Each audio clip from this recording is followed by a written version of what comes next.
Yo, everyone, what's up? Springboard Poncho Podcast back in the house. You know the dance. Do the dance, Tribal Cheese.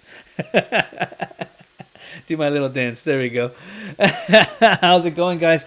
Dude, my goodness. Monday Night Raw last night was probably,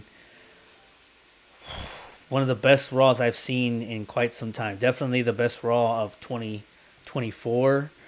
And I'm here to talk about all of it. And phew, what a way it ended too. The Rock beating the ever living shit out of Cody Rhodes last night. Good lord, that was one of the most brutal, like, I don't know, maybe not brutal, but like really intense beatdowns I've seen in quite some time. Really, really one sided there. But we'll get into it. We're here to talk about it. We're here to get all into that.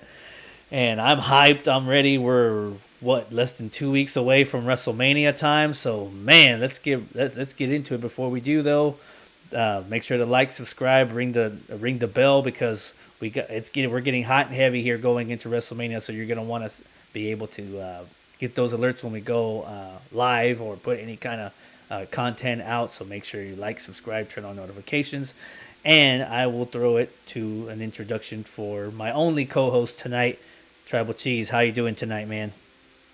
The only co-host that matters, that's for sure. The only one that Doing shows up. wonderful. The only one that shows up regularly.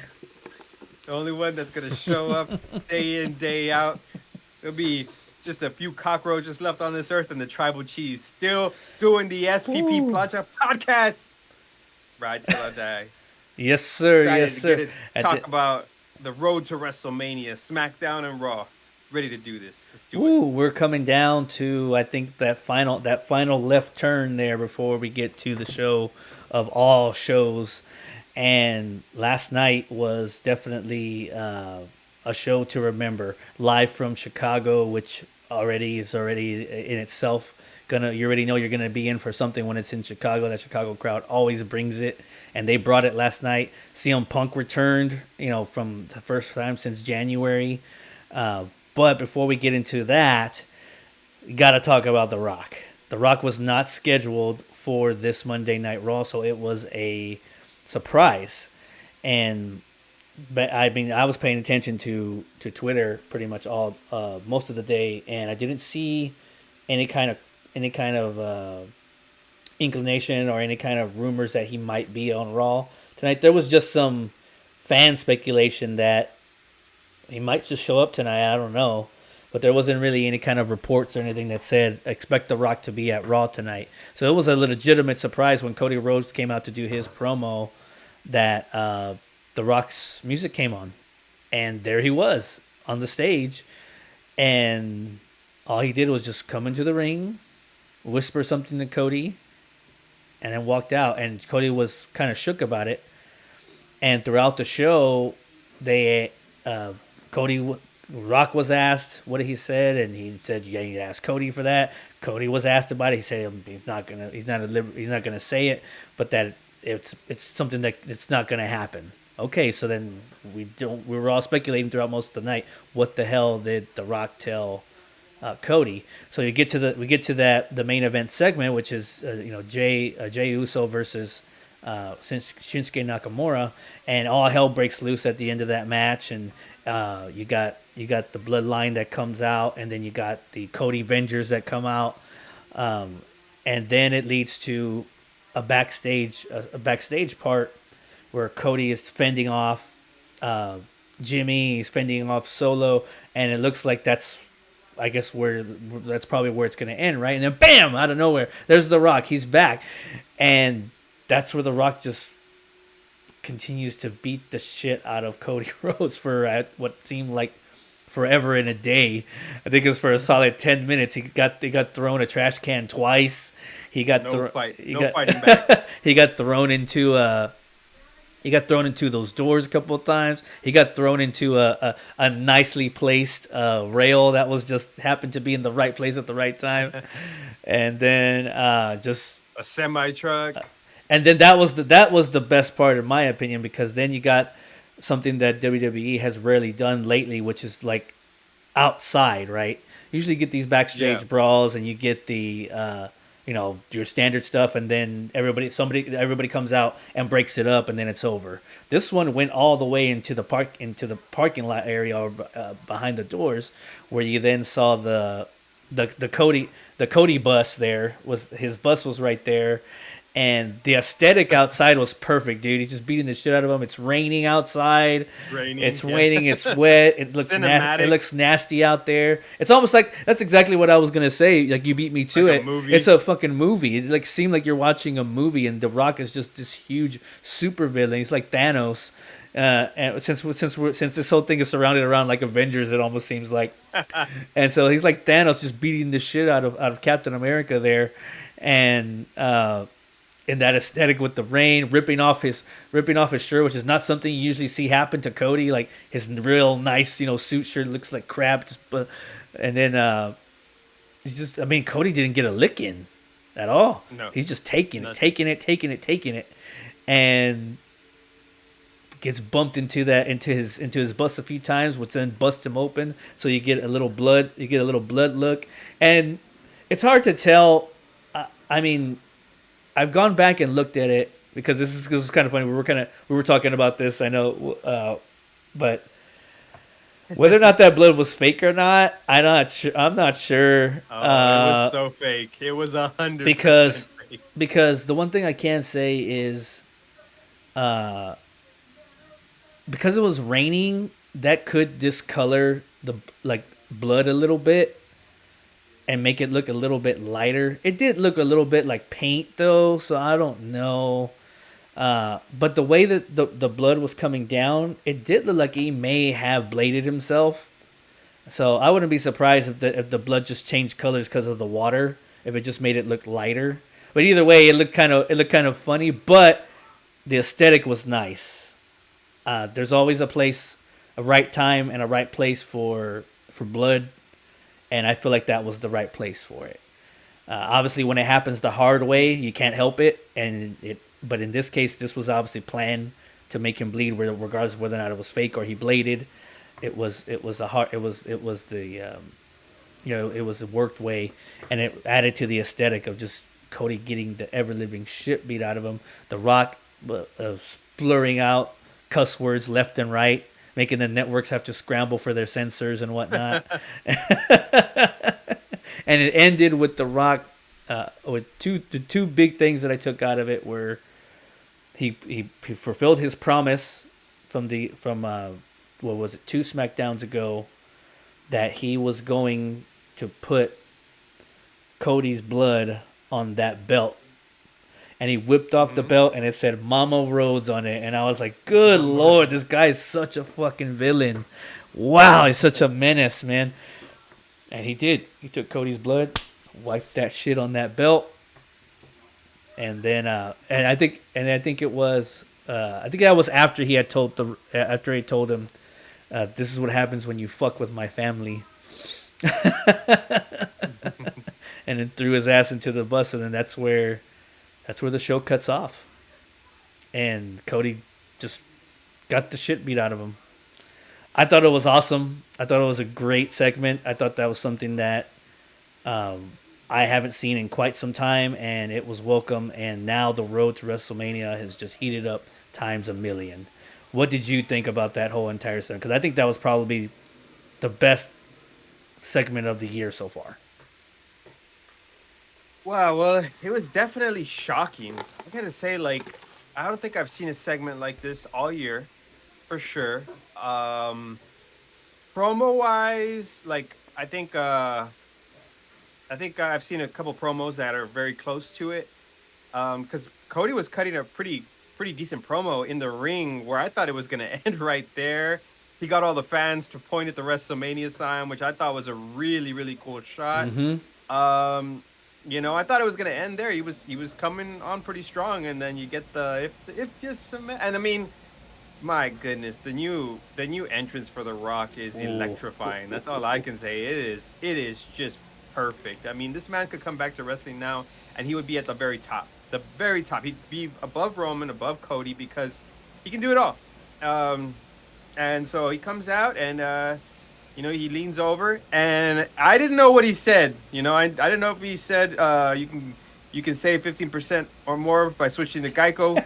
Up in Cody's ears or up in Cody's face. But I looked on Twitter, and people got it right. They said tonight I'm gonna make you bleed, right? There So you you go. got you got the prophecy right, and this is why I feel like the blood wasn't real, because there was a certain point in time where he threw Cody into the semi. I don't think he hit him hard enough to make him bleed. That was number one. Sure. But yes, you're right. He might have bladed himself, but he threw him into the bus, and then The Rock grabs the camera and like puts it on him. And so I know at that point in time, that's exactly when Cody either poured the blood packet on himself, or he, like you said, he bladed himself over the top, right? So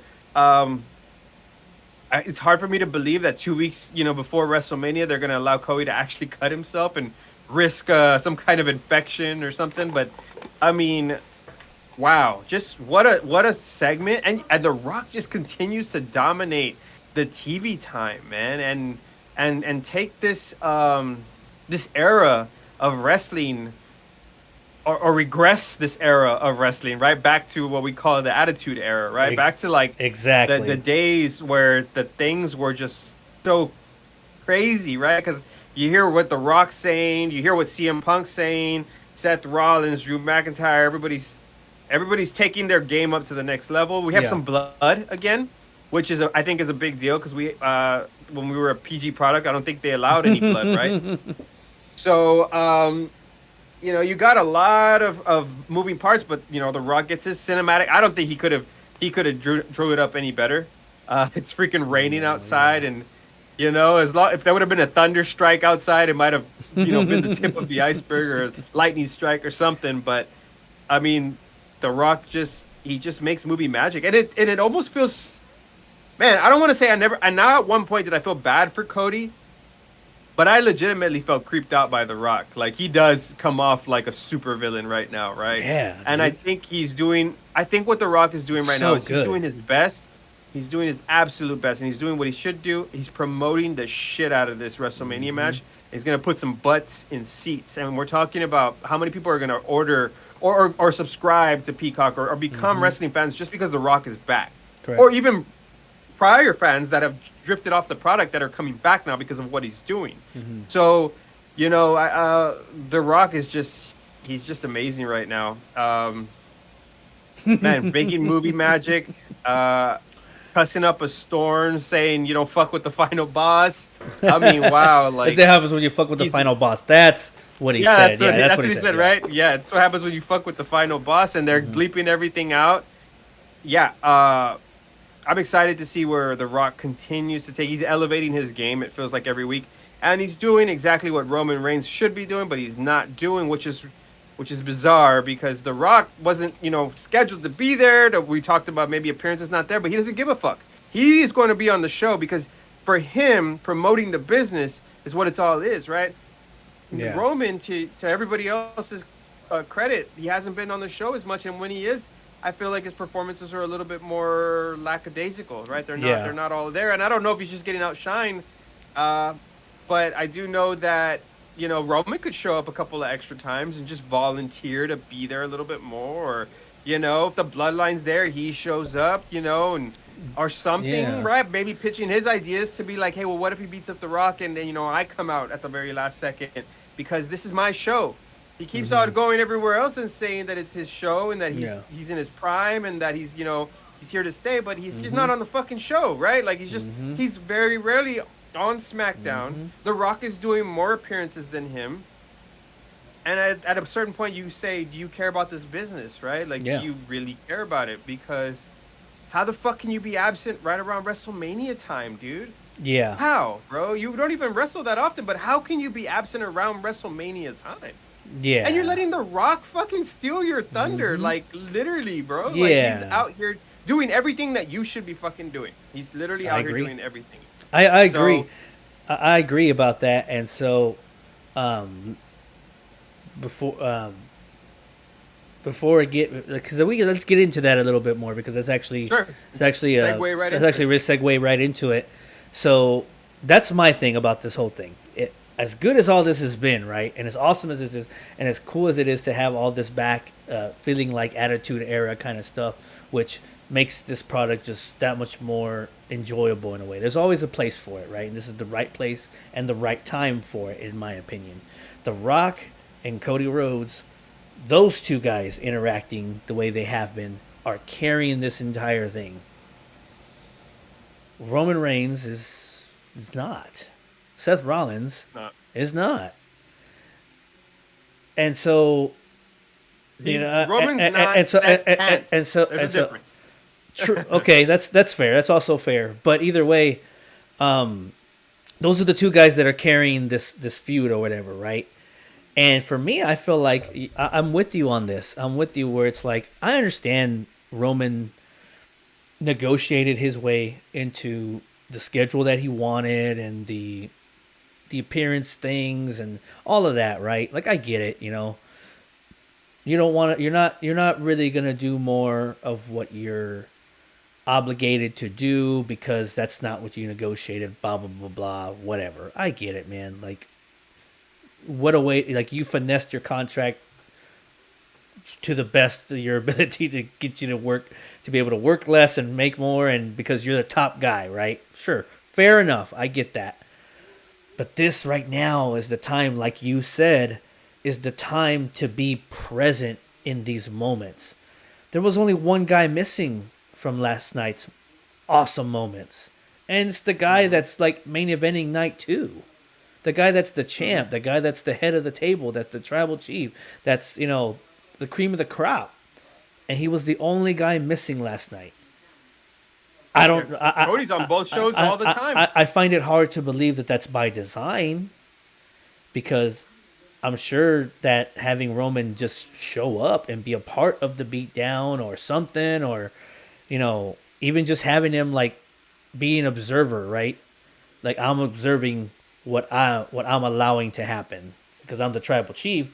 I don't have to get active if I don't want to, but I'm here to see, because I control all of this. Yeah. But he wasn't even there. Like at least be there, right? But he wasn't Paul even. Heyman was fucking there. Like I said, he was the only one missing. All the characters in the movie are all there, but he's not. I'd have to believe that's not by design. That's just by choice, right? I mean, that's by choice. It has to be because if you look at the other show, Jay, Seth, they go over there. Cody's over there all the time. Drew McIntyre goes over to SmackDown all the time. I think it is a choice. I think it's a personal choice. I mean, The Rock. Or not. The Rock wasn't advertised for Raw until next week, and Roman was also advertised for next week. So they'll both be on Raw next week. That's by design, but the surprise factor of The Rock showing up, right? Wouldn't it have been kind of awesome by the end of the show for Roman to just be kind of there, like standing like next to the bus or near the bus? Like waiting for what was going to happen. Waiting out the there. Fucking bus. That's all you had to do. And I mean, regardless, like the segment was great and it was awesome, and I don't have any problem with it. But now you kind of got me feeling like the wrong match is headlining night 2.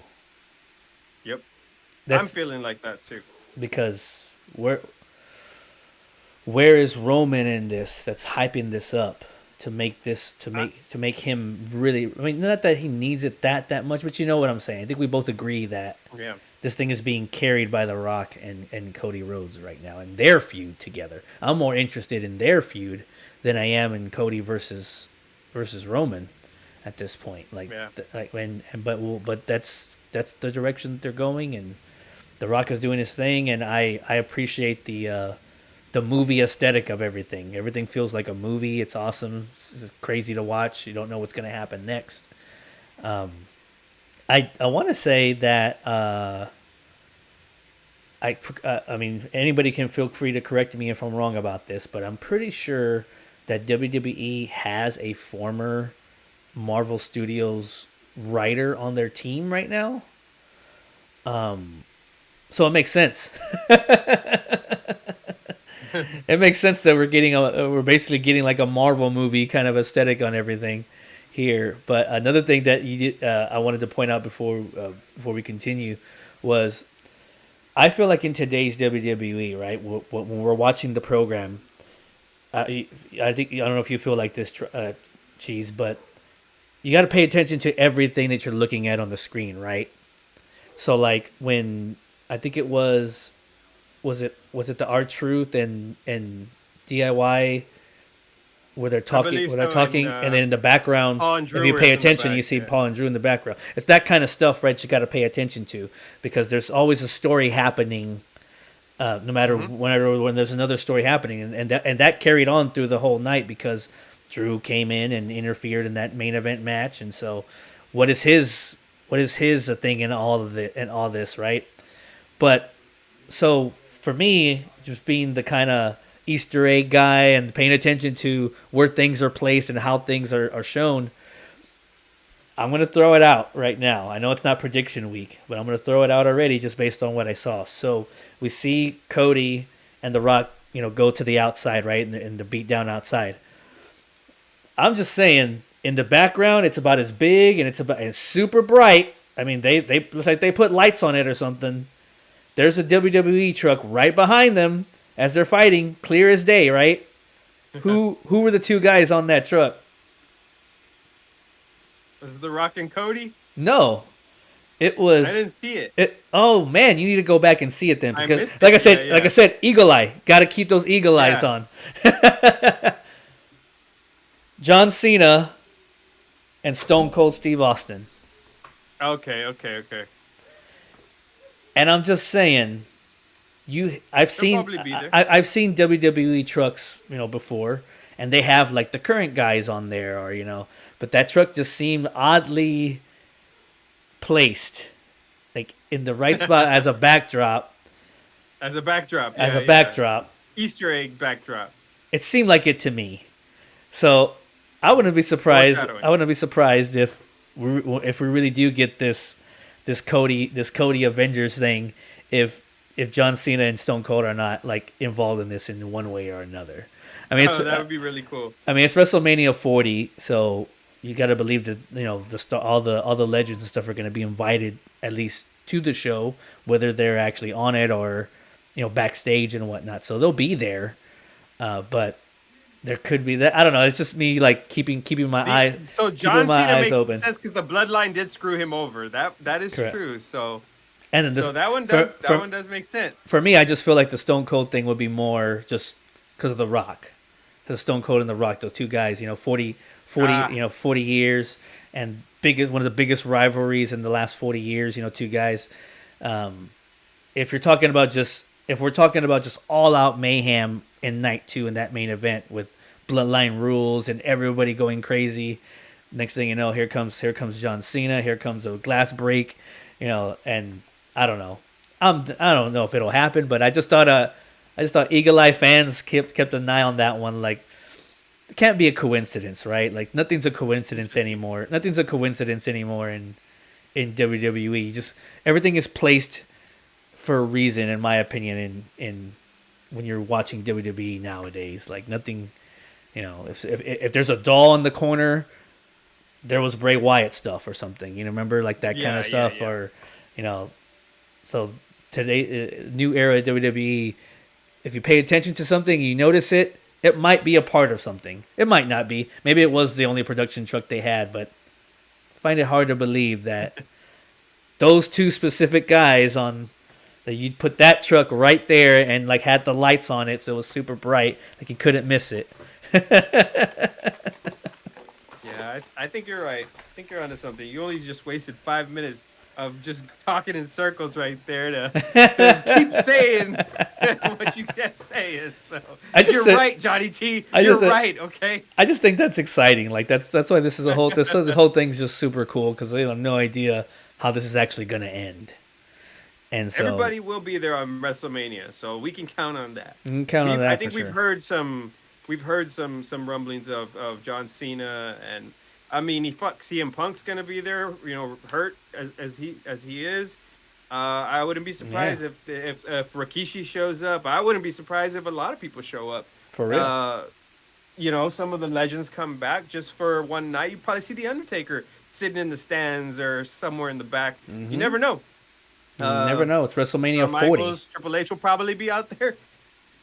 Yeah, it's WrestleMania 40, so they're gonna bring everybody. They're gonna invite everybody to the house. And Shane McMahon will make a comeback. I don't know, man. Oh I man, think it's just about time to let him stay let him stay at It's home at this point, like this, and then he's gonna be hurt. and then he's gonna bust his Oh ACL man. again, man. Good lord. Hey, we were talking about Roman's promo with Cody. You got to touch on that real quick, right? Go ahead, take it over. Yeah, yeah. So we get the Rock's segment from Monday night, but if you take it back just a few days before that, we had Roman do the little bit of work that he does. I believe he's coming every 2 weeks right now. I think it's like Roman Rock, right? So it's coming out like that, which is crazy because we don't have that much material between Roman and Cody right now. But we get Yeah, this, we get this whole buildup of you come alone, I come alone, and let's talk in the ring or let's meet in the ring. And it just falls flat, man. There's just nothing being said there. I think the biggest put down was calling him a two. I don't know. I guess going back to some of the old bloodline, that wasn't even something he created. Like, I think that might have been Sami Zayn. I don't know. It was Sami Zayn, right? it almost came off like as a not so funny like poop joke, like calling him a number two. Yeah, I you're a don't number know. two. Not a not But so funny I poop mean, joke. Yeah, like, but Cody okay. didn't even have much to No, really work with no, there either, no. though, because I didn't think Cody brought the heat either. I thought SmackDown was pretty garbage, right? Pretty lukewarm. I agree. Neither one of them said much in the ring. The weeks before that had been fire, right? We got the slaps, but again, The Rock is usually in the middle of that. Well, I think even a couple of weeks ago we talked about whether or not The Rock was out overshadowing or outshadowing Roman. And I think that even with The Rock out of the way, there's a big like difference that we're feeling now as an audience of like this is not as good as watching The Rock. And it's sad to say that it's taken us maybe we haven't been as maybe Roman isn't as good as we thought he was. Right? He has come out, he's done very little, but when you Okay. put him up to The Rock, I do know that The Rock repeats himself a lot, but if you put him up, he compare the promos. Yeah, you're right. I mean, I think we're starting to see a big discrepancy. Or you know what? You know what's really crazy is maybe Roman is getting that John Cena effect, like that John Cena feeling where he's like damn, he's like levels above me when it comes to promo, and it makes me feel uncomfortable. Because you remember when Roman was in the ring with John Cena and he just couldn't do shit. He couldn't say fucking nothing because he no, just like he was just tongue tied. He was with the master. he had a lot of trouble during that time. Yeah. That must be that same feeling that he's getting now because he's having trouble reaching into that tribal chief persona and really, really, I guess really tapping into like the promo skills that he's Sure. built over like the last 2 years. But hey, it's easy to be the big fish when all like all the masters have left the building. Maybe you do look like the biggest masterpiece, right? But maybe Yeah. Sami Zayn was helping out with that. Maybe Paul Heyman was throwing all those ideas out there. Maybe that was the Usos. Maybe it was everybody else. I wouldn't say Solo because he didn't say shit, but maybe other people were helping with that. I will say when Roman starts talking trash, specifically about Seth Rollins, he is on fucking fire though. Like he will burn Seth Rollins to the ground, and it is funny to watch. But he has had trouble with Cody and cutting a pro. And this is way too close to WrestleMania to have a stinker of a promo like that, with The Yeah. Rock having a great promo before that week and then right after that week. That's a tough one. Maybe that's why he showed up to save the fucking to save the nightmare that was SmackDown. I mean, it's possible, or this was just one of those, like just surprise moments, something we're not expecting, and it's nice every now and then to not have to, like pre-announce everything, right? to pre-announce this person's going to be here. This, like, I understand, and that's really where one of the nice parts about what's going on this time with WWE too, because in my opinion, they're selling out no matter what, right? No matter who they actually advertise it's going to be on the show, they're selling out. This was a sellout without The Rock being advertised. So this is one of those moments where it's like, okay, I mean, we don't got to advertise to sell tickets already. We're already sold out. Let's make a surprise come out. Otherwise, typically they'll announce ahead of time who's going to be there to try and up the ticket sales and whatnot. So, but I agree with you that Roman and Cody promo from Friday just didn't do it for me. And I feel like it's because the focus is not on those two guys anymore. It's with interjecting The Rock into it, and that's just what I mean. The Rock is who he is. He's big time. He's the big dog, right? I mean, no pun intended, but when you interject The Rock into a storyline, that's gonna be your main guy, and he proves it. He proves it because he knows how this game is played. He knows how to do this. There's a reason why, even though he doesn't hit on all of his movies and whatnot, there's a reason why he's the top paid actor in the world, because guy sells. The guy knows how to do it. Guy knows how to entertain, and that's exactly what he's doing. And then so he had to 180 his original plan, and he's doing even better. He babyface Rock can come off as very, very cheesy at times, very old school cheesy to the point of kind of like sometimes, but heel Rock is just a fucking like shit, like a shit bag, like colossal douchebag. But it's great and it works, and he plays that character so well, and he's riding that line, and he continues to ride it with no shame. So of course it's gonna overshadow everybody, dog. Like, I mean, I don't know what else to say. It's and for It really is. And so for Roman, in order for him to take that spotlight back, you would almost have to do the same thing, if not better. And you're right. I don't know if he's actually capable of that. It's not a knock on Roman, because Roman is still Roman Reigns, and he's still vastly improved from where he was from suffering succotash and stuff like that. But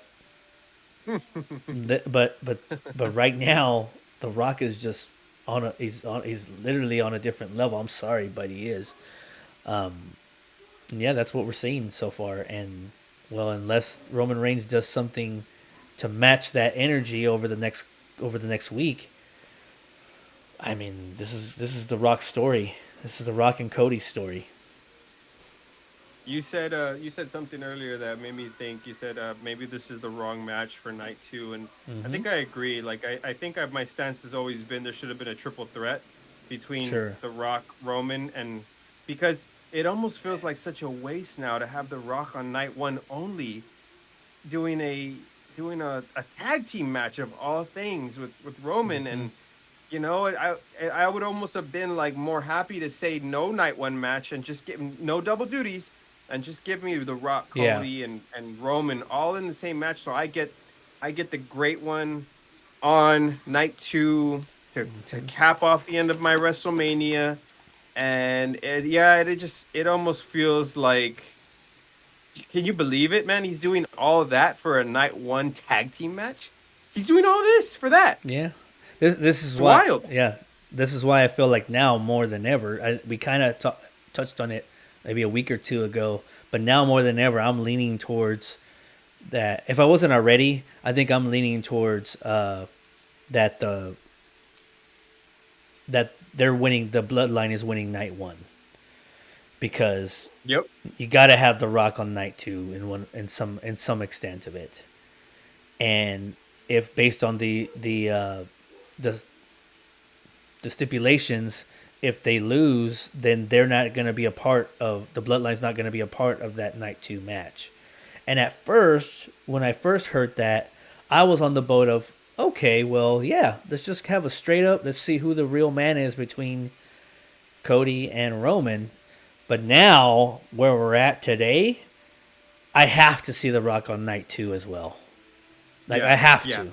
If he's not going to be in a yeah. match, he's got to be involved in this one way or another because I want to see how this all ends.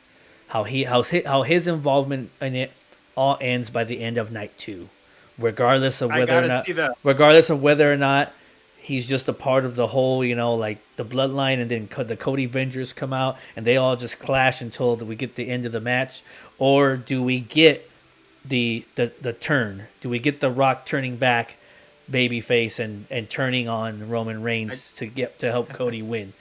That's I gotta see the rock bottom Roman Reigns. I gotta see it. I gotta see it.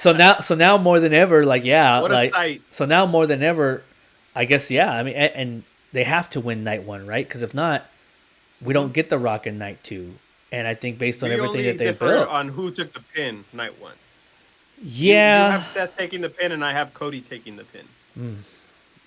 I guess you can go either way, but I think You Seth, make Cody more of a martyr in my scenario because it's like, because now he lost night he 1, lost. so What he's chance? on he's What on chance does he have? he's on a losing streak now, and after getting his, But they have been pushing that Seth might betray Cody, so there's also that possibility. I call that a 50 although I don't think so, because then it makes his match in night 2 just so much more weirder.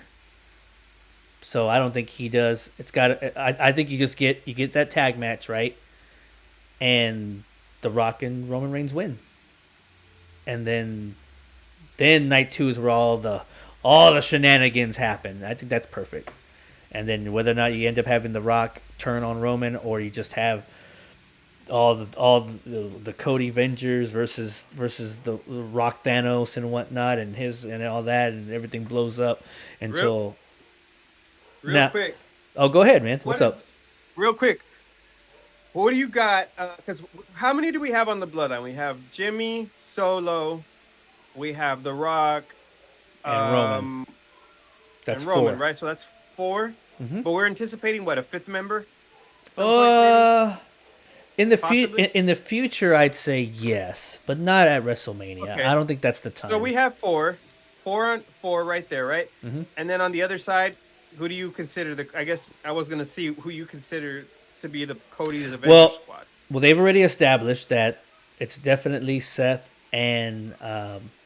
and Jay. Excuse me. Yes, and there hasn't been another person that's 3. been added to this yet, right? But you have a whole bunch of people that you can decide. But here's the thing: on Cody's side, I don't think you have to match a four for 4.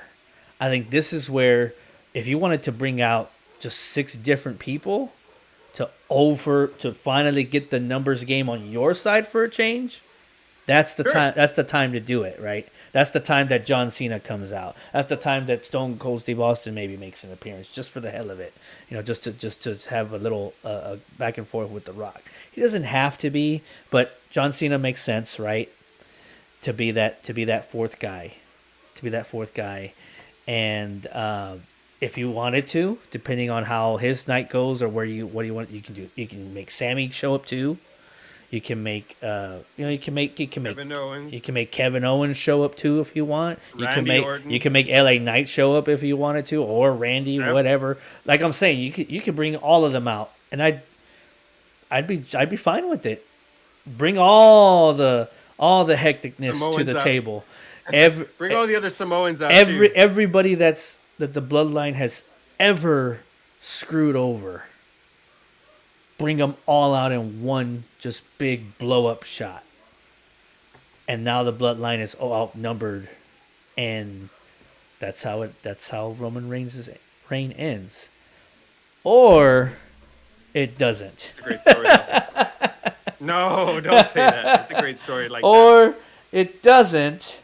And then here we are, and the next thing we're talking about is Roman Reigns breaking Hulk Hogan's record, because that's, but I don't think so. I think it's time. But I think that'd be fun to see that, right? To just see all of this side is outnumbering this side for a change. So, and there's nothing the bloodline can do about it. The Rock, with all his strength and all his everything, can't help the bloodline out of this one. Or he can be the one to decide.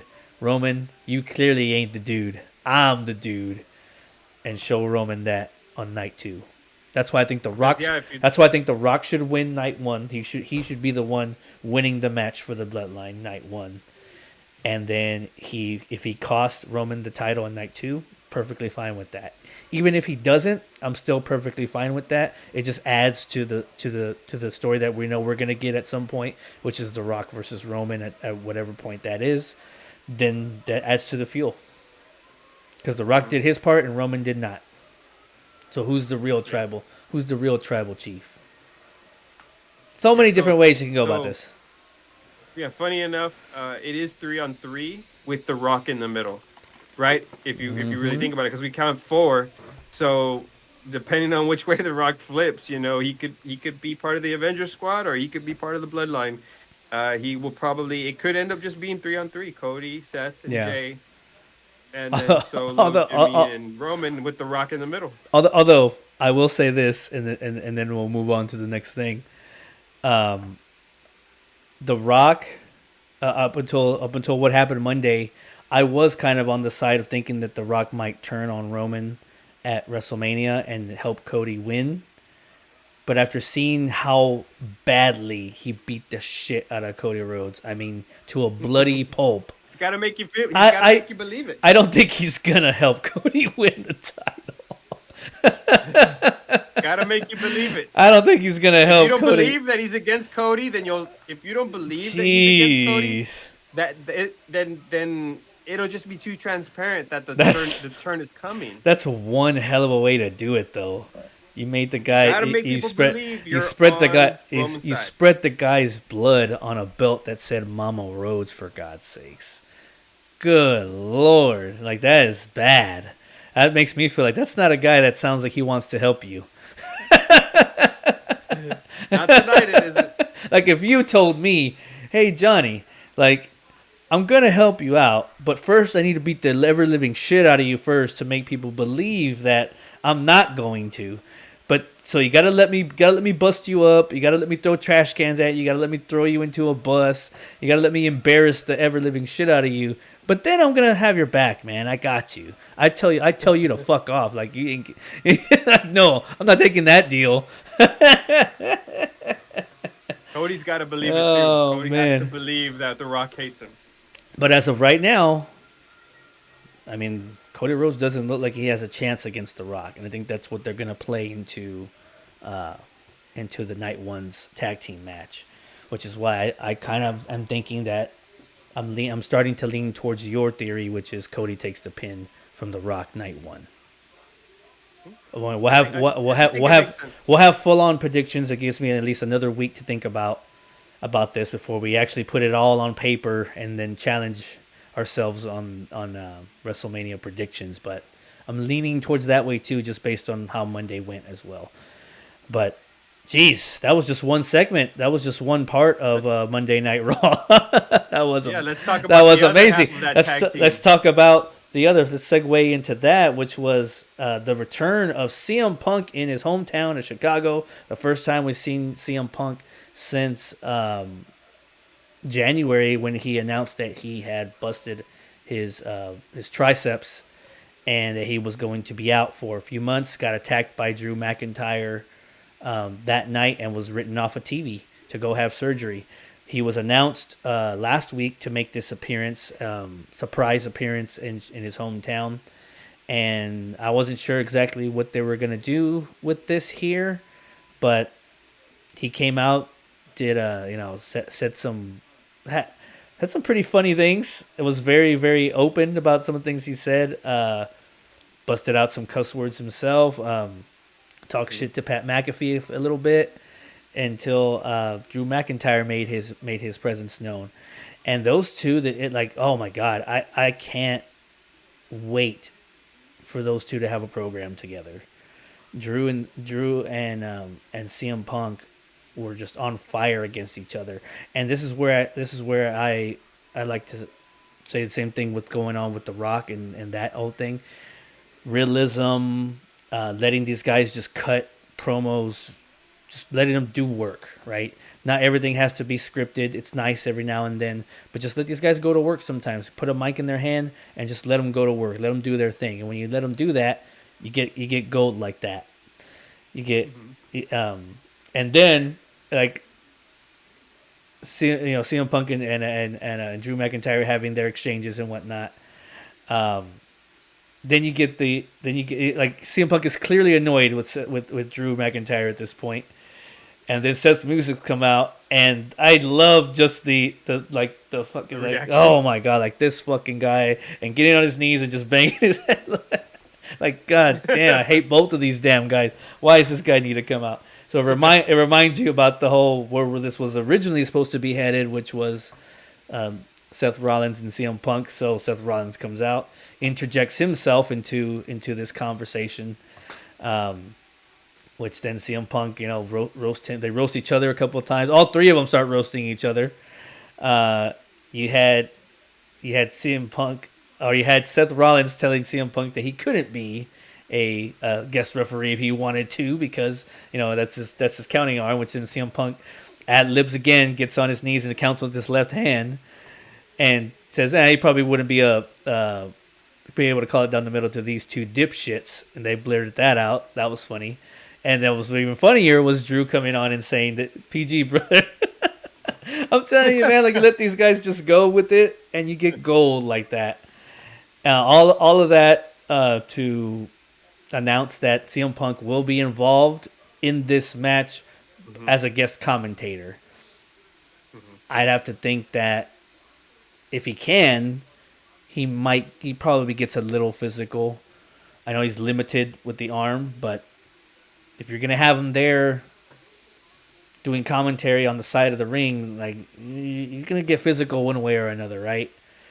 Hmm. Um, but the nice thing about this promo too, like all the funny stuff and all the great back and forth between each other, the nice kind of thing that I caught from this promo was that at the end of it, where where Drew McIntyre, who's been trying to tell Seth Rollins for the past couple of weeks, your focus is not where it needs to be. Your focus is on what's going on with the bloodline over there, and not on me. And that's gonna cost you the title at WrestleMania.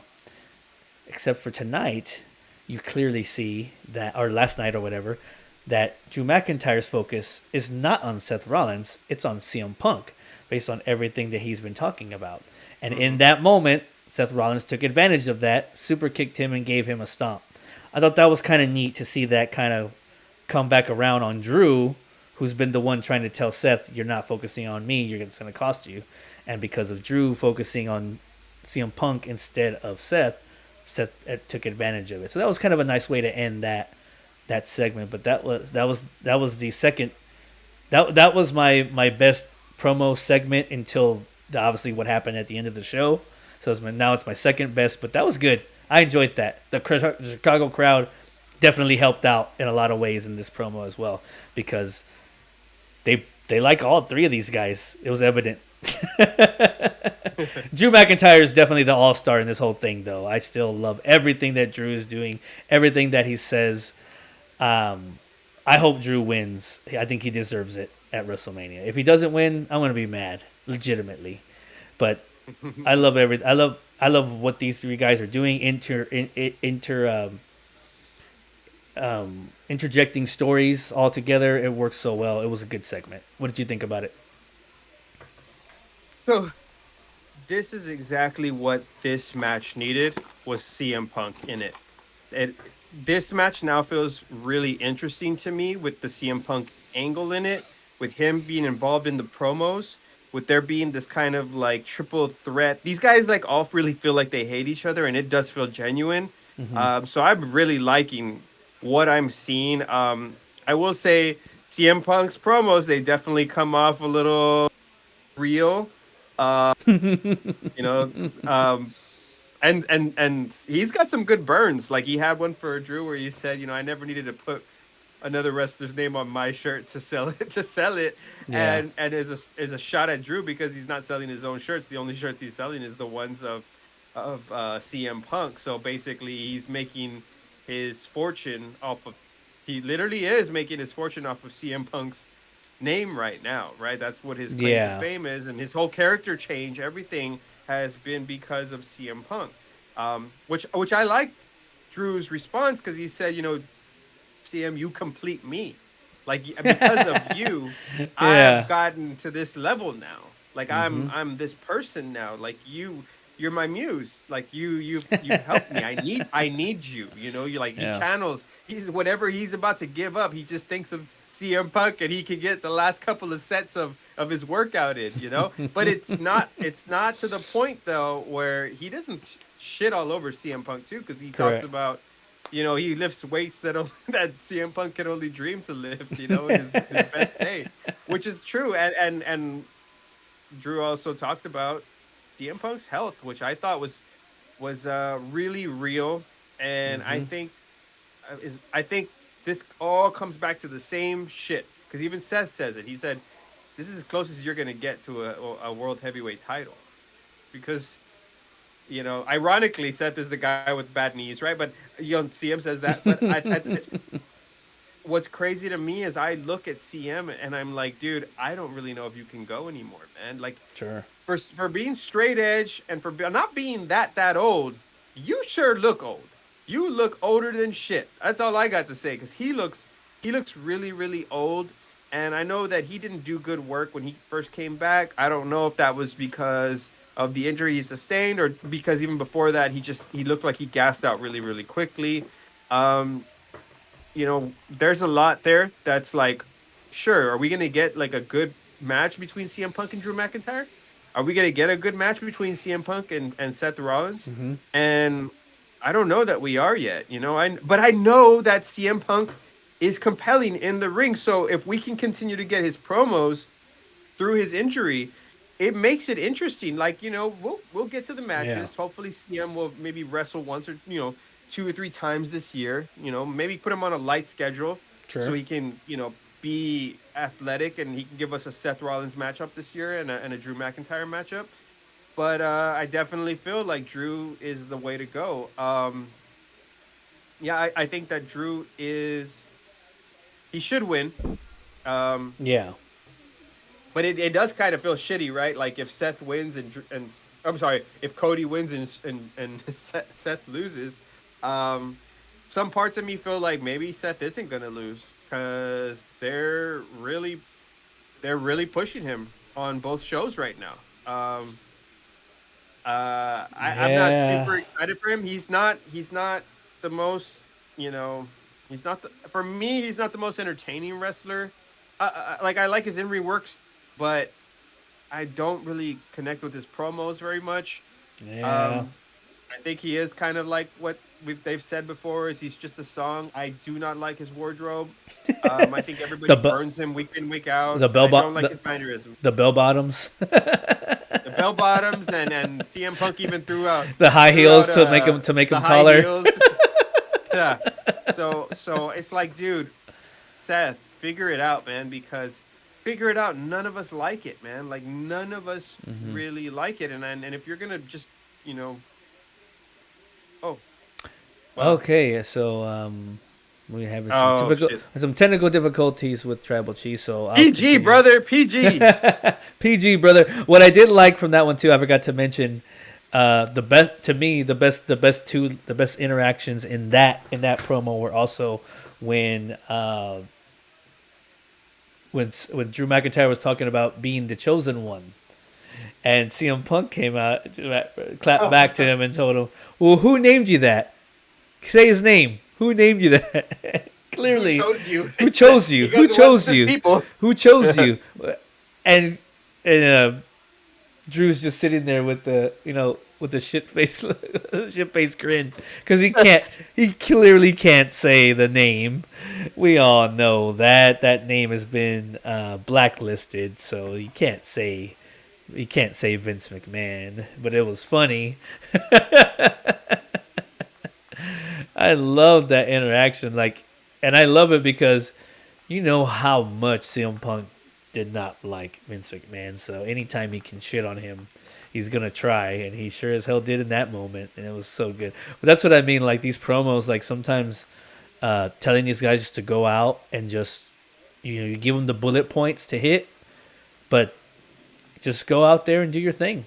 And there's certain guys that you can tell that to, and I feel like Drew and Drew, Seth, and CM Punk are three guys that you can trust that they're gonna go out there and they're just gonna make promo magic. And so I'm loving every minute of it. There was also a thing they didn't mention this on the during the promo, but I liked Drew going to doing his Instagram thing, dude. Drew, if you're not following Drew McIntyre on social media, whether it's Instagram or his Twitter account, I feel like you're missing out because he posts something every week, and 9 times out of 10, it's fucking hilarious, and it just feeds more into his character. And if you're not, definitely go give him a follow, or if you don't want to follow him, at least just go watch his videos. So before Raw, he had posted that he was gonna go have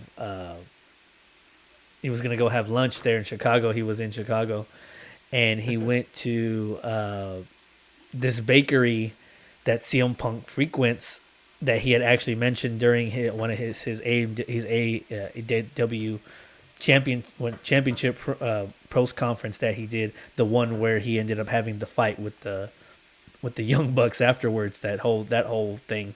But one of the things he mentioned was that bakery. So full circle, here comes Drew going to this bakery, and he's gonna show up to this bakery, but they were closed on Mondays and Tuesdays, which is also something that CM That was Punk, great. which is also something that CM Punk mentioned because in that post media scrum thing, he was eating a muffin because it was in Chicago. So he was eating a muffin, and he said where the muffin came from this bakery.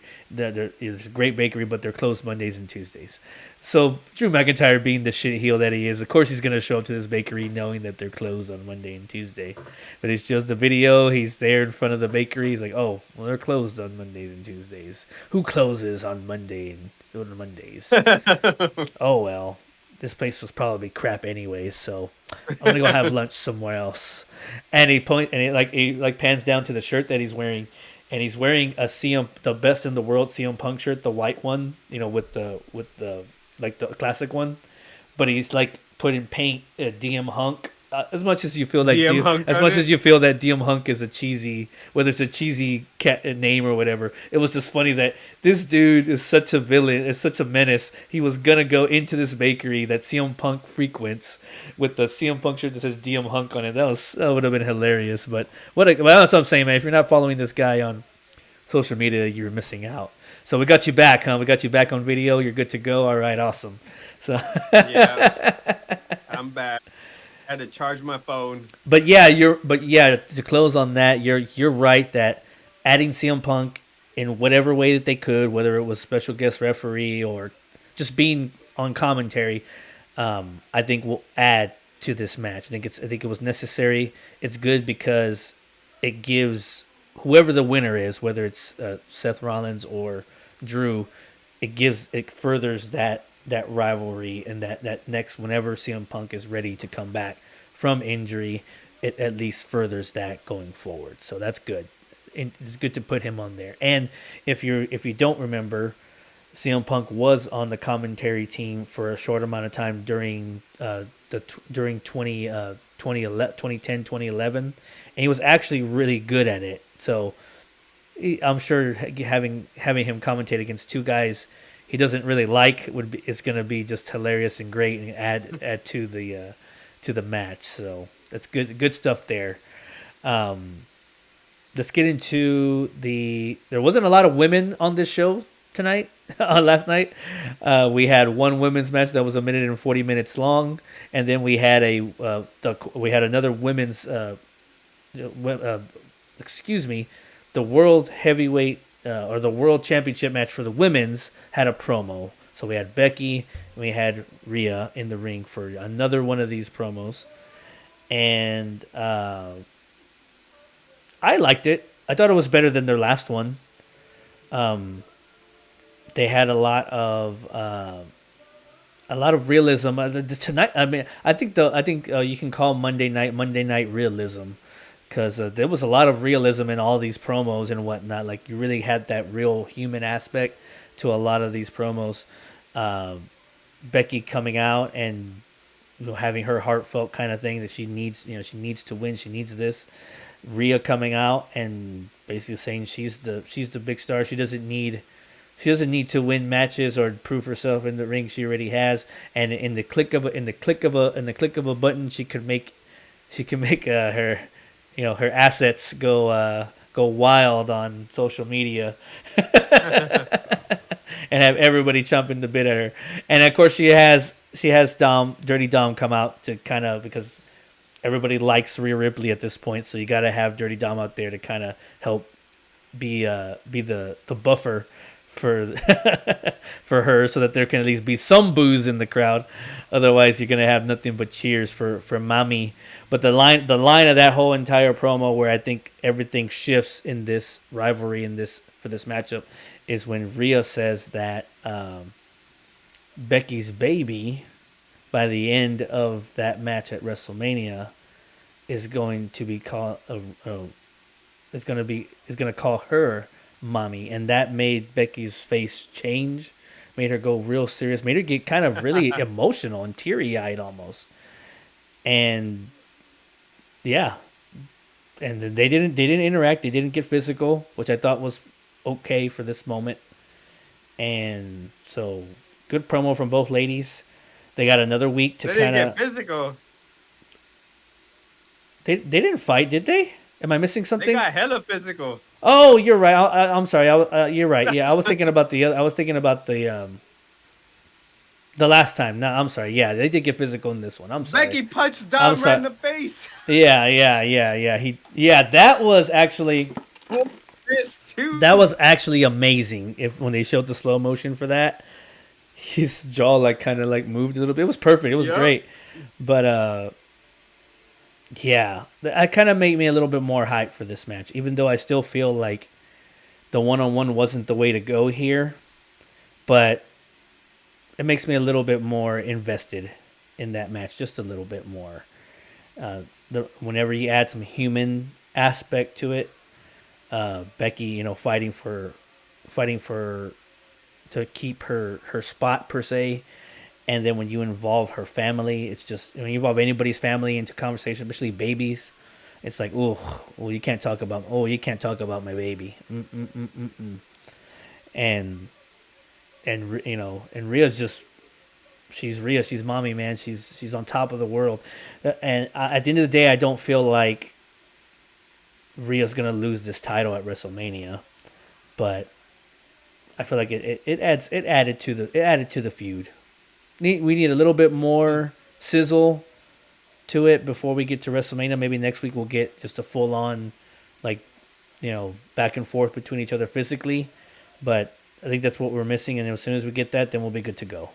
But what did you think? I did like this promo a little bit more than I've liked the past promos. 'Cause Yeah. there was some couple of things that Becky said to me that really stuck out to me, and I was like, got me thinking, right? And this is real.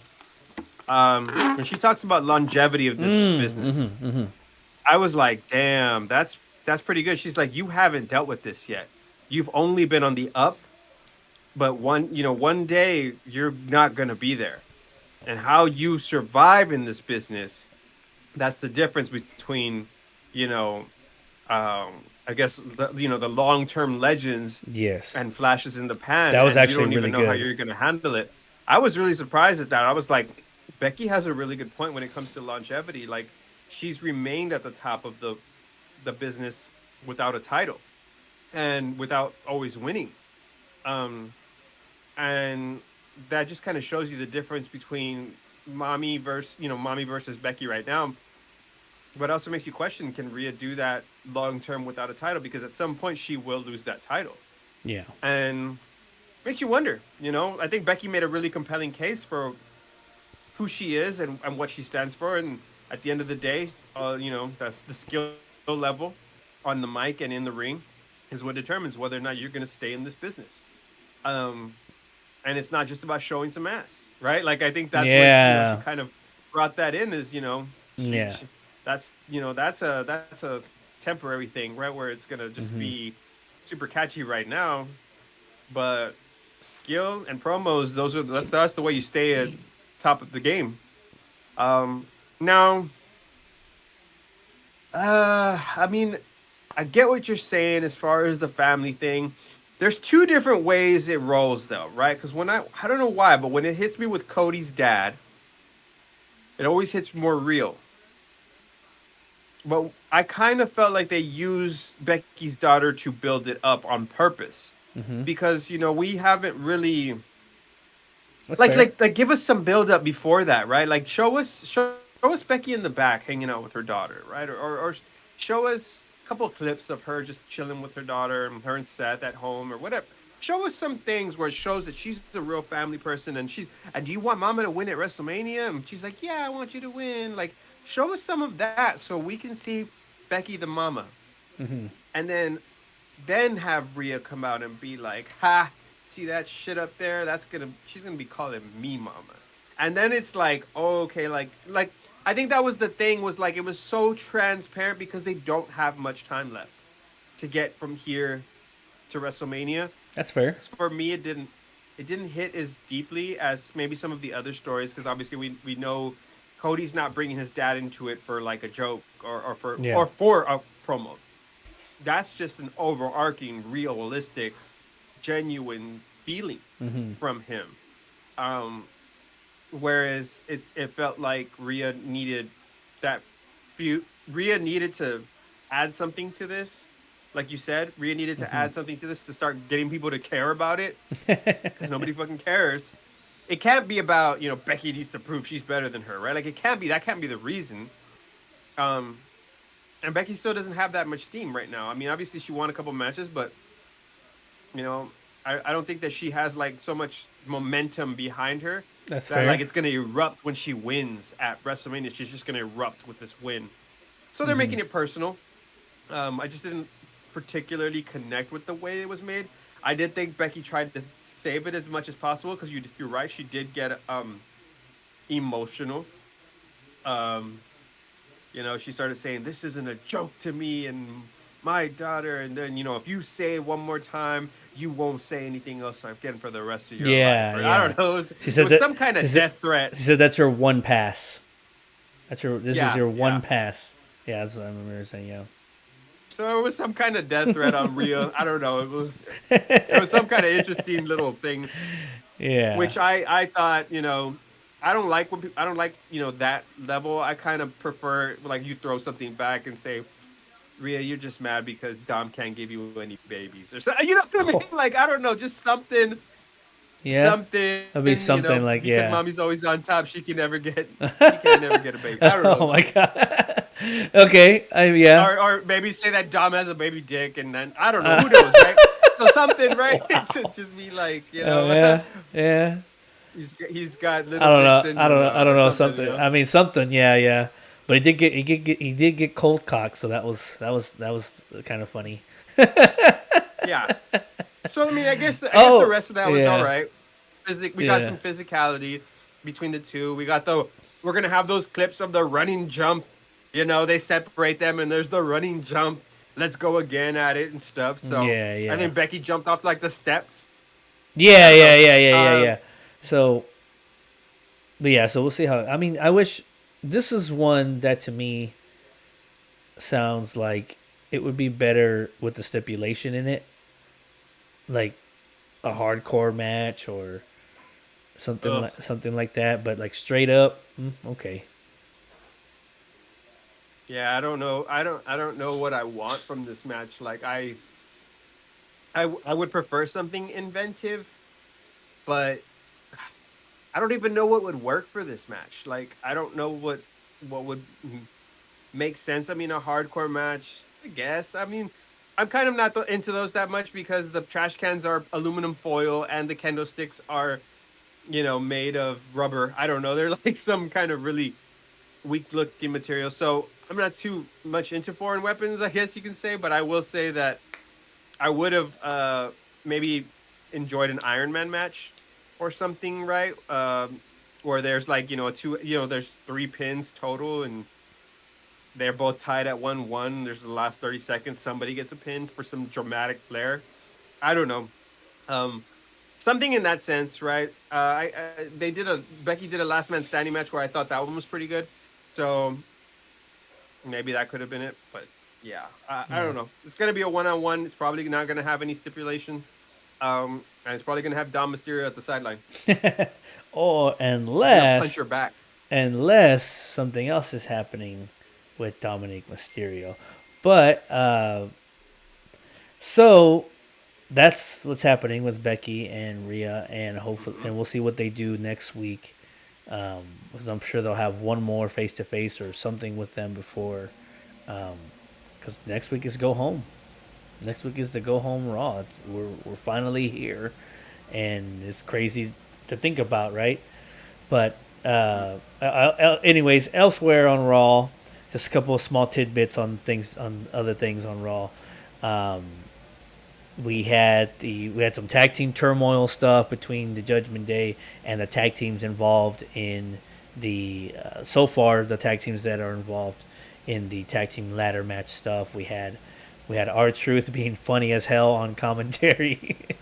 And then at the end when I think we talked about it off air, but when he was about to get attacked by the Judgment Day and was trying to cut to commercial. Was trying to cut to commercial, and that's Because that not was gonna help. that's not how that works. That's not how that works, R-Truth, but Looks right at the camera. yeah. Commercial. That's not how that works. But Judgment Day gets their licks in and beats down the baby faces, and that's going to set up a what is it, a 8-man tag match next week? The New Day and or is it? It's an 8-man, right? DIY. 8-man DIY and new or Awesome truth. Awesome Truth. Oh, okay, yeah. That's right. New Day is not a part of that one. Versus all 4 members of Judgment Day next week. So that'll be kind of fun as we get closer to figuring out who's going to be the other 2 teams on SmackDown for that tag team ladder match. And then we also had Andrade's return to in-ring action, apparently, even though I feel like he had a match a couple weeks ago, didn't he? But anyways, it was supposed to be against Ivar, and Ivar apparently had an injury, so which is unfortunate. But uh, He's lucky it wasn't against Ivar. instead we got Giovanni Vinci, and my takeaway from that is Andrade just looks good, and I like his new finisher. It's not just that double arm DDT; it actually has a little bit of a spin to it. Looks pretty nice. I like it. So, and if you get him, Lukewarm. if you get him involved in maybe a possible Imperium kind of thing, maybe going after Gunther, I'd be down for it. We'll see how that goes. Um, I am then lukewarm on Andrade.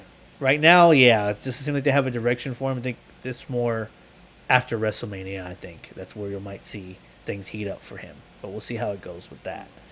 Um, then we had, I feel like we had one more singles match that I'm missing before I get to the I thought was the with everything else going on, but I feel like there was one more. No, that was it. It was Andrade. So okay, so then we had one more thing on Raw that I want to touch on just really really quick. But it was honestly like the star on top of all the other stars that happened on Monday Night Raw. But that opening match with JD McDonough and Ricochet was fantastic. I absolutely loved that match. I mean, those guys did just about everything I could think. Like I couldn't think of. I didn't even know. Like I think you were saying, Tribal G's. You didn't even know what half the moves were called, or what you would call. I couldn't even call them. They were so inventive and crazy looking. I was like, dude, I don't know what that is. I can't even tell you what it is. So give. Some of them look dangerous as hell. Yeah, but they made it work. But if that's the kind of stuff that we're getting out of this new era of booking and whatnot, I'm for it. Every I feel like every program needs like a match like that in it. Just these guys don't really have too much of a story, more or less. But put 2 guys like that can just wrestle their asses off and just let them roll for for what was it? It was like 7-8 minutes, something like that. and it It felt was longer than and it that, was oh man. yeah, it Cut did, through and huge commercial it was breaks. pretty. It was, I mean, it was good. It was compelling. It was great. I enjoyed that. So that was, I mean, there wasn't a whole ton of matches on this card, but that was probably my match of the night. It was definitely my match of the night. You gotta, yeah, dude. I've been saying it for a while now. We gotta give respect to JD McDonough because that man can sell his ass off. He is He sure such a as good hell can. wrestler. I will say Ricochet is the most exciting wrestler in the ring. There's not even it's not even close to Not me. even He's the most close. exciting wrestler in the ring. But JD McDonough is he's up there, man. Like he can Oh do it yeah. all. He sells everything well. I will watch JD McDonough wrestle. I will tell you this: in ring talent, he's better than Dominic Mysterio, and it's not even close. He's much better than Dominic Mysterio in ring talent because Dominic isn't as clean as he is. So yeah, unfortunately, JD is a little small, so that is going to hinder him in one way, shape, or Sure. form. And his head's too big and his body's too small, so he's He going to got the continue to be involved in matches. he's got the body like a But Funko he Pop. does good work. Yep, he's But gonna give us some but spectacular Monday night SmackDown matches. yeah, Definitely. when I first saw him come in, I think everyone was on the same boat. They're like, "Who the hell is this guy?" And what's the purpose of this guy, right? But all he's done since he came out is just show out when he gets the opportunity to show out. And then we already know what we're getting from Ricochet. You put Ricochet in the ring with someone like that, you mix in the right two guys. It reminds me a lot of old school like Mm-hmm. WCW with the cruiserweight matches and stuff like that, where you would Mm-hmm. just there wasn't a lot of like story to those things, but there were just two guys that could wrestle their ass off, and you had fun watching it. Yeah. I think every show should have something like that comparable. I miss the old division, the 205 live, because it was It was just kind of jam like packed with it was like crazy that. stuff like that. The cruiserweight division, when the But it was an W, actual division. yeah, when You WWE, can't have a guy like that going after Ivar or Gunther. Like, no, and that's where things get kind of convoluted and uneven and unmatched, and you don't get good kind of matches that way. Now they serve he did have another singles. It was Bronson Reed and Sami Zayn. That's the one that I was trying to remember that I was forgetting, and it actually it actually played into it because Bronson Reed beat Sami Zayn. Like, I mean, he got distracted by Gunther, Mm-hmm. but he beat Sami Zayn, and I was like, wow, okay, well, I wasn't expecting Sami Zayn to be on a losing streak heading into WrestleMania. But what it tied into is where I'm more interested in. The inclusion, once again, of I feel another piece that needed to be included in this. If you're not going to include him in the match, I guess you might as well include him in the story. So Chad Gable looks like he's, I guess, going to be Sami Zayn's Mentoring Sami Zayn's coach here or mentoring master.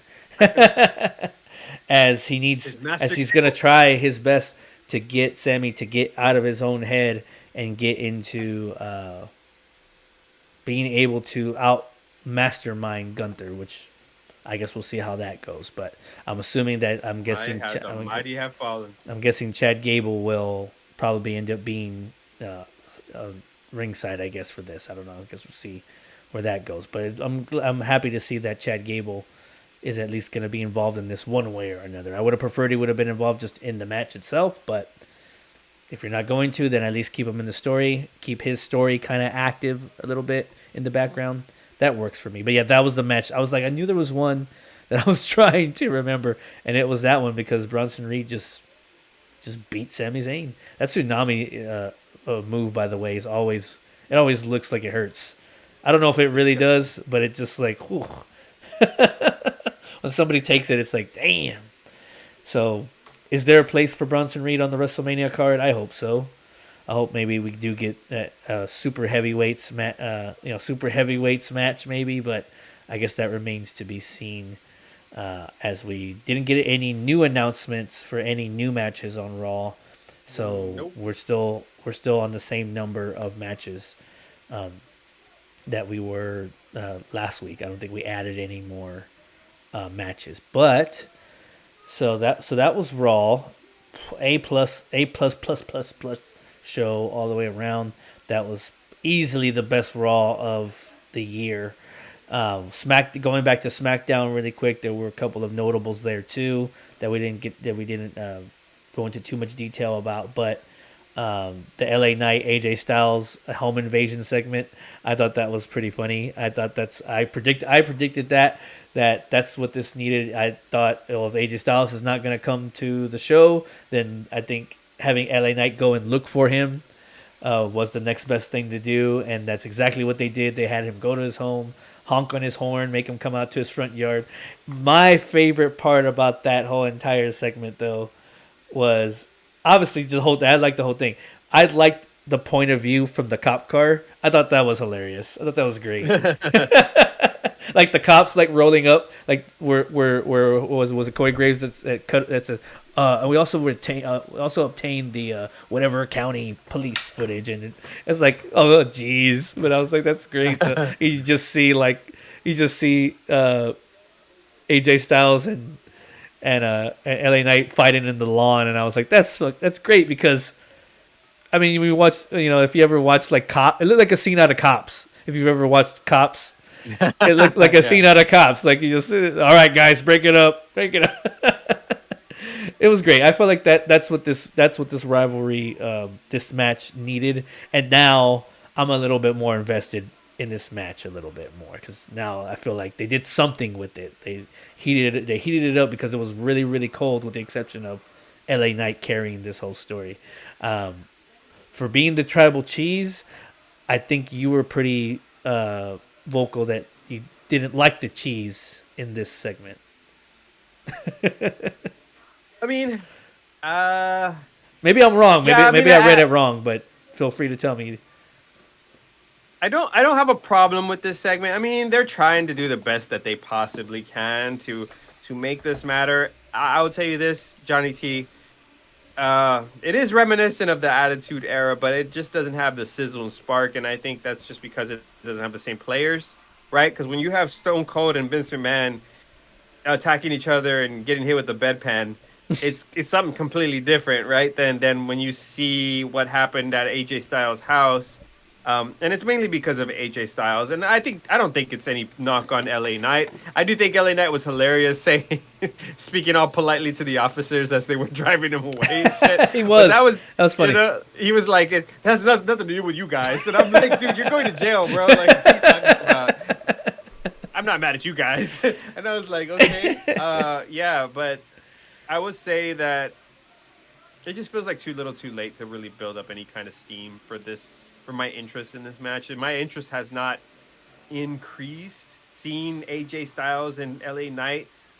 This fucking thing feels goofy as shit, like completely mishandled. I don't know. Like, so far we've had LA Knight beat up a TV. We've had them roll around in their front yard. Like, I don't know what's happening, bro. It's not a good thing. It's not a good look. We haven't really had any matches where they're getting interfered, and we haven't really had any kind of angles, nothing, and stakes. We talked about no stakes. I don't know. It's just, it feels like a filler match. It's like we don't have nowhere to put AJ and LA Knight, so we're just going to throw them in this match. And, it is what it is. You said it best yourself when you said, how can you not have LA Knight in some kind of big match, right? Like, how can you not have him in some kind of big match? Because you fucking fed Randy Orton, Logan Paul. Well, why not throw fucking LA Knight in there too? Like, you threw fucking Kevin Owens in it. Like, why not, right? Like, make it a fatal four-way. Fuck it. Like, it's... Yeah. But, throw AJ Styles in some bullshit. Like, he doesn't have any steam anyways. He just came back from injury. Yeah. Let him rebuild himself back up or whatever. Or throw him in a fucking ladder match. I don't know. Do something, right? So he can do some crazy stuff. But I don't know. I just know that they're trying to save it with the least amount of time as possible. It's starting to feel like Shinsuke Nakamura's vignettes, where he's just, he comes out, he's gonna 30-second vignette, because that's all he gets now. That's all he gets. 30 seconds of screen time. That's it. So yeah. Go ahead. Sorry. Yeah. But yeah, I mean, I don't have much else to say on that except I'm still not excited for it. I don't think that nothing's gonna change about that going forward. I do think the match will be good. I don't think I'll be interested. I don't think it's going to be one that I'm going to be like, oh, I need to see this match. I'm going to sit down and watch it. I think it's going to be a good match, technically. But I'm not there for technical wrestling at WrestleMania. I'm there for the show. I'm there for the drama. I'm there for the story. And this match lacks a story, a compelling one at least. So That's the problem here. Yeah. I want Well, I want to see stories unfold sure. finally at WrestleMania. Sure, yeah, and we'll see how it goes over the next two Smackdowns. See what else. Like, this is where I feel it should go at this point, because this is where you're at with it, right? You've done the TV thing. You've done the beating them up at home. Do something else to that. I feel like now you can't. Now what you've established is that you can't do like a face to face in a ring anymore. That's not going to do anything for anybody. Just keep going with the silly craziness things. Like, I don't know, maybe have LA Knight show up to another place that AJ Styles is at, right? Just randomly, like God damn it, LA, and have him get into another thing like somewhere else, like something. You know what I mean?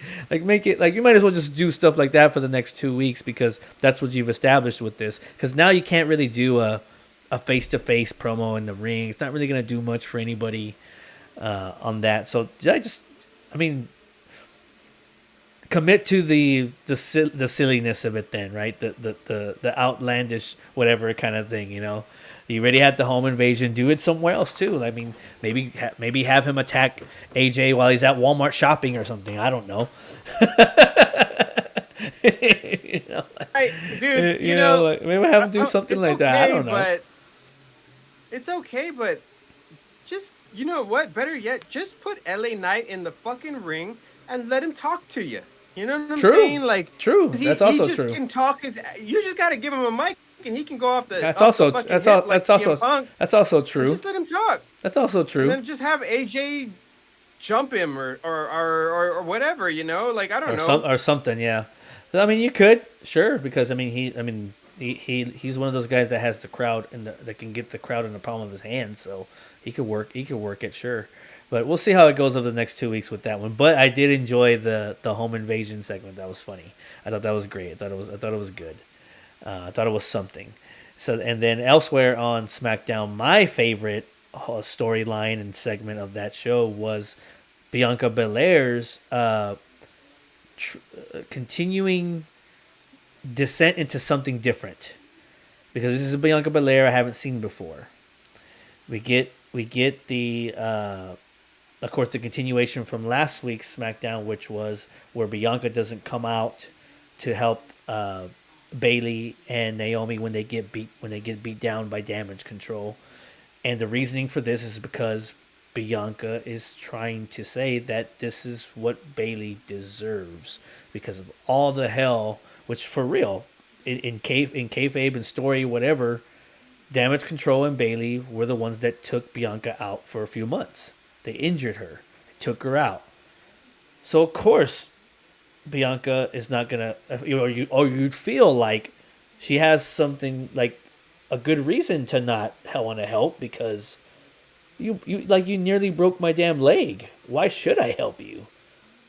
Even though what we've seen all in the past before is a couple of months pass by, nobody gives a shit anymore. If I'm a good guy, I'm a good guy. I'm going to help you because I'm a good guy. You're a good guy. I'm going to help you. Let's forget about what happened months ago. Not anymore. We don't do that anymore. We remember things. We try to implement them into the story now. We don't look stupid anymore. Like we don't forgive and forget anymore, kind of thing. And that's what Bianca is playing here, as she's trying to explain to the returning Naomi that you can't trust Bayley. You shouldn't. Like, she like, I didn't come out to help you because why? Because this is what she deserves. Like, do you not see that? And what's actually really funny is that, going back to realism again, Naomi is actually really, really, really good friends with Bayley in real life. Her Bayley and Mercedes are like the best of friends. They're like a trio. They go to everywhere together. They go to their own shows to support each other. So it's kind of, so from a realism standpoint, there's plenty of reason for Naomi to want to help Bayley, because that's her friend. But in the storyline of everything, of the whole Damage Control stuff, why should anybody be helping Bayley? Because she did this to herself. This is what she deserves. That's what Bianca's trying to explain to Naomi and to everybody that wants to listen. Why do I need to help her? I don't. She hurt me. Why should I help her? Why does it matter to me that much? You know, and so that's what we get going into the final segment of the night, which was Io Sky versus Naomi in a one-on-one match, and which was pretty good. And but the biggest part was the beatdown segment. So before that match even happens, before we go to commercial break, Io Sky attacks on her way out to the ring, attacks Bayley backstage, but takes her out, then goes out to have her match. Then of course we have the post match beatdown between all of Damage Control and against Naomi, and then Bianca Belair's music hits. So finally, here comes Bianca to come and actually help in this whole thing. And then what happens when Bianca decides she's going to help? She gets her ass beat too, because the numbers game is too much, and there's a notable absence from that. Bayley did not come out. Hurt Bayley, whatever, but I guess she was too hurt to come out. That's what you're made to believe, right? So okay, but now Bianca just had her point made again, right there. What happened when I came out to help? I got my ass beat. So it'll be interesting. And where was Bayley? Where was Bayley? Again, this is why I didn't. I could already see where this is going. This is why I told you can't trust her, or you can't, or we come out to help. We come out to try and help, and she doesn't even come out. I can see where this is going, but my thing is, are we headed towards a Bianca Belair heel turn? What do you think? I don't think so. Okay. I don't think that we're going towards a heel turn. I know that you feel like you're seeing something differently from Bianca, and I will admit that there's some part of me that feels like Bianca's being bitter, right? Mm-hmm. But I don't consider Bayley to be a full face yet, right? I consider her to be a heel that's lost her faction, and she's, feeling sorry for herself. I don't see her. Shit, she didn't come out. Like I said, she didn't come out to try to help nobody. Uh, I mean, the crowd is behind her for some reason. The crowd forgives her. It is what it is. But Bianca came out to help, right? She came out to help Naomi. Bianca's still doing face things. Mm-hmm. I think that it's just checks and balances, man. You do what Bayley did for so long, and then just get a pass. So I feel like there's similar male wrestlers, where they've been in this kind of situation before of like you try like Jey Uso, right? Like you travel with the bloodline for so long, you're not gonna just get like you're not gonna just become a face one day and then we're gonna all forgive you.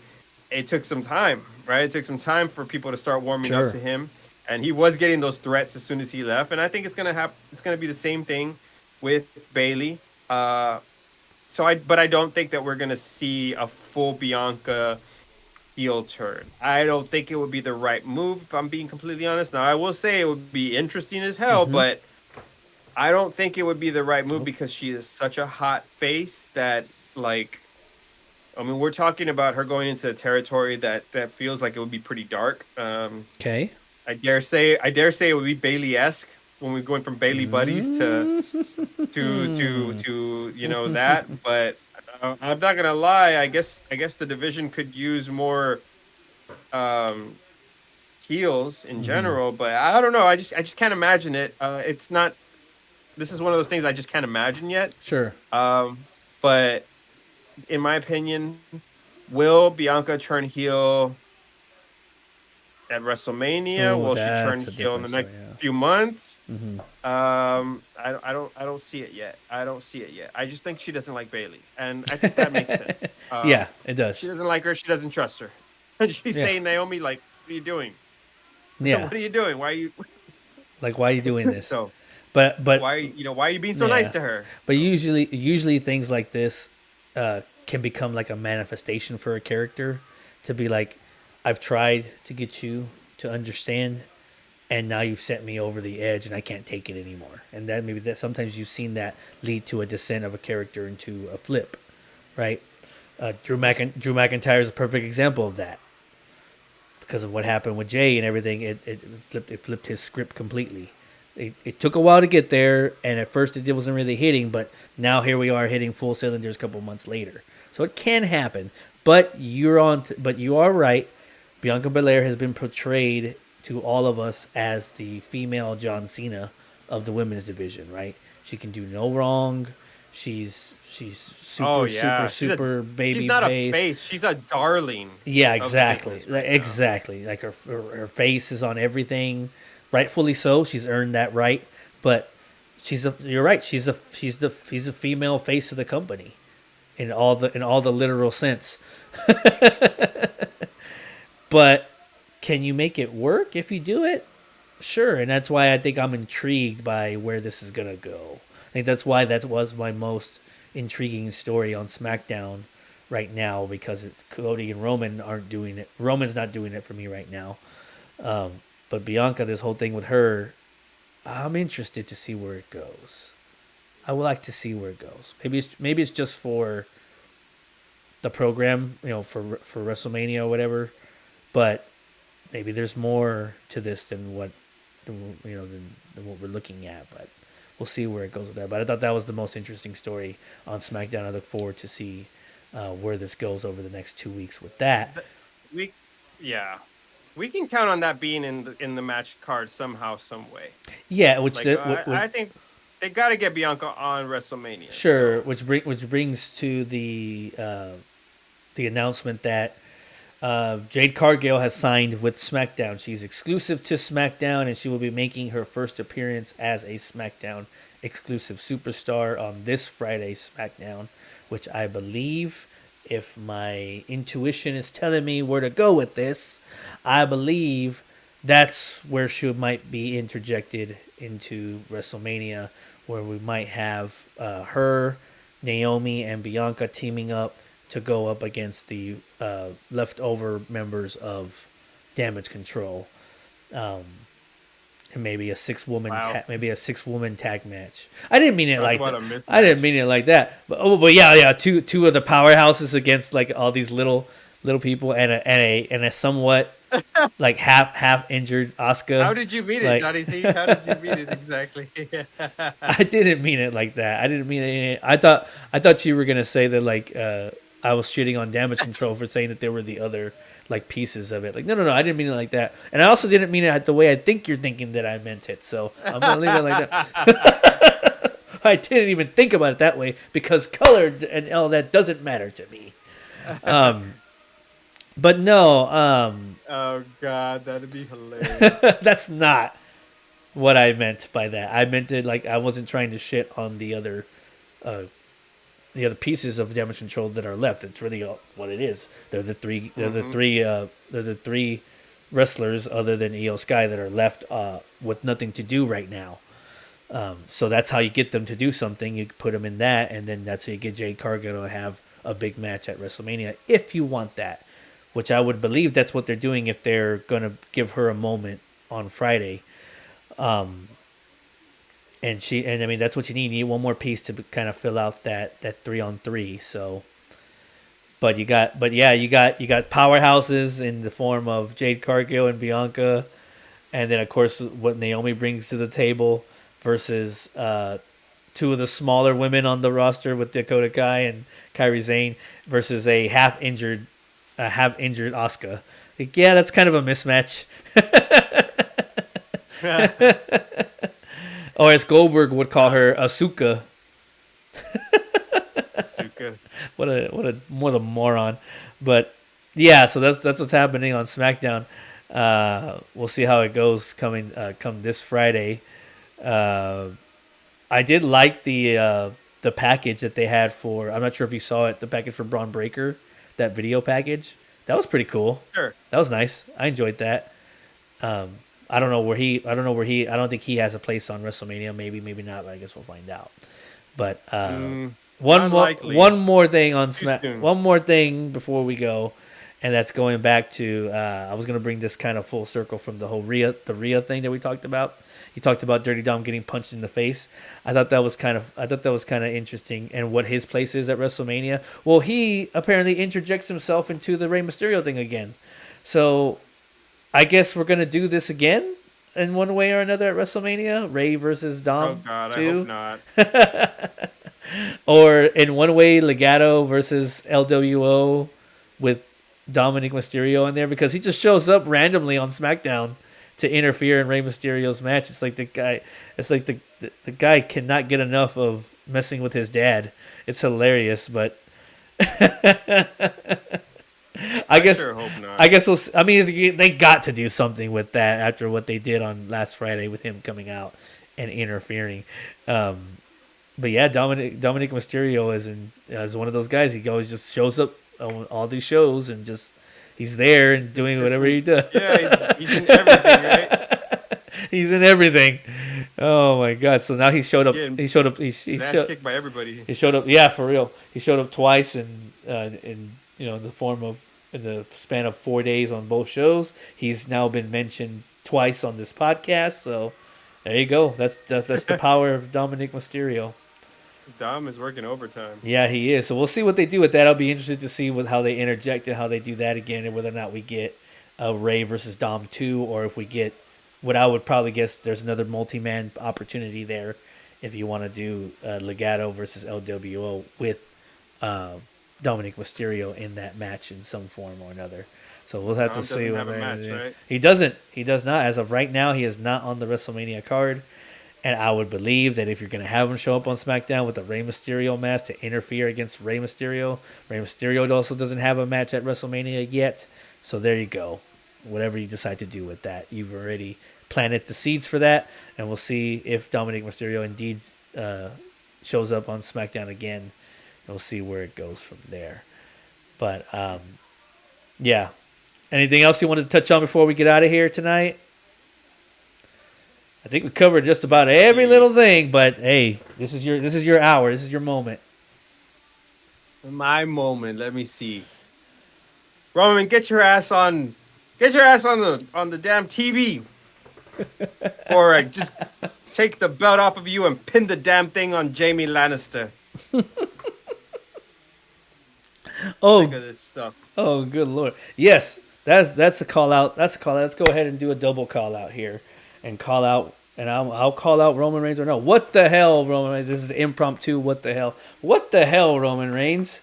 Why are you on the sidelines during the biggest story of the year? You are the side chick for the second week in a row, bro. What are you doing? What are you doing? Get out there. Show us why you're the tribal chief, why you're the head of the table, and take back control of the story. Because if not, you're going to be in between a Rock and a Cody. That's it, bro. You might just hit rock bottom. Oh, I like Smell that. what the cheese is cooking. You're stuck at the crossroads, and you're gonna hit rock bottom if you don't watch out. If you don't watch out, Roman. Woo! That's a good way to end. That's a good way to get my ass out of here at this point. But good way to end the show right there. But hey, guys, before we get out, thank you all for watching. For those of you watching in the future, make sure that you subscribe, like, comment, share, do all of that good stuff. Turn on that bell. I'm telling you, if you turn on that bell, you'll know right away as we go live for any one of these shows or anything that we drop, whether it be a short or it be a long form video. You'll get the notification to your cell phone right away. And don't tell me that you don't like notifications on your cell phones, because y'all got Facebook, Instagram, you got all these things popping up on your phone all day long. What's one more to let you know when us, the best wrestling podcast in the nation, in the world, comes live? And if you got Come this far, on, you might as well just click the subscribe button, because that means you really liked it. So and if to you make sure that it's Yeah. more people than just my wife and his mom watching the show.